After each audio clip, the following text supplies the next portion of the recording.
Hello，又係我啦，心靈女王姚安娜 Lilith。咁第一章分享嘅時候呢，就同大家講過啦，即係呢個所謂嘅末世，原來唔使太擔心嘅。我哋能夠處於呢一個環境之下嘅人類，基本上都能夠接受到啦、消化到同埋面對到噶啦，保持自己嘅一個穩定性，一個最佳嘅狀態去面對就可以噶啦，並唔係等於特別差、特別嚴重，亦都唔係世界末日嘅，只係同平常一樣啦，人生都總會有一啲改變啊、變革啦。咁而家地球或者我哋嘅存在就係發生緊呢個狀態嘅啫，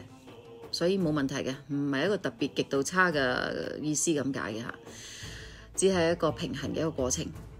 咁好啦，咁第二章講啲乜嘢呢？喺面對呢個咁嘅環境嘅底下，咁其實有冇一啲提示係可以幫助到我哋去面對呢一種日子環境會更加有利呢？咁其實咧，大家有留意嘅話，都會睇到就係可能10幾年前就已經開始有一個斷捨離啦，係嘛？就好興啦，即係嗰個反應係唔錯嘅，好多人都覺得係好似需要啦。咁但係呢個其實亦都係自然嘅現象嚟嘅，因為喺譬如好似易經裏面我睇到啦，我哋會有一個智慧啦，就物極必反啦，係咪啊？即係當好到最好嘅時候，一定係會變衰啦，係咪啊？而你當你即係正所謂否極泰來，即係當你太差嘅時候，其實又會更好喎，開始變翻好啦嘛。其實一樣意思嘅，咁所以喺而家呢一個大環境嘅情況下呢，其實的確盡量將所有嘅資源啦，盡量係減輕啦、減少啦，就一定係適合未來嘅情況嘅嚇。咁我作為一個都係一個小先知啦，咁我一定都要分享翻呢個心得啦。咁所以第二章同大家分享就係喺盡可能咧，就將自己嘅生活簡化啦，物質上簡化啦。唔係淨係外表啊、物質上啊，包括我哋飲食上啦，包括我哋思想上啦，我哋心態上啦。因為其實反而咧，除咗外在咧，外在係有影響力嘅，絕對嚇。但係其實除咗外在影響力，我可以同大家講就係，其實我哋嘅精神上點樣諗，我哋嘅心態，即係點樣去感受，其實嗰個影響力係更加大嘅。對於個大環境啊，係影響係更加大。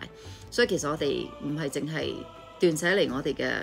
物質啊，我哋嘅衣服鞋襪嘅，我哋都需要定時咧。除咗外在嘅物質方面要斷捨離，我哋都要簡化就係我哋嘅心理上啦。譬如可能好多嘢，我哋曾經好多固執嘅觀念啊、信念啊，或者已經係過咗氣噶啦，又或者係一啲睇法啦、一啲判斷啦、一啲價值觀啦，咁可能已經係過咗時啊，又或者係太過一成不變呢啲咧，其實我哋都要去將佢簡化啦。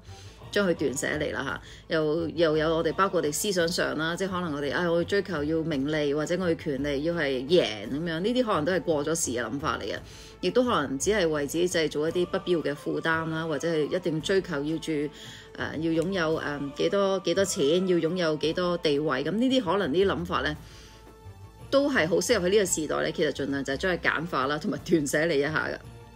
點解咧？因為咧，當個環境不斷變嘅時候，其實當然你越係身心靈越係輕便嘅話咧，咁你將會發現自己咧就更加彈性啦，更加輕鬆啦，更加靈活去變通，去適應呢一個改變嘅環境噶啦。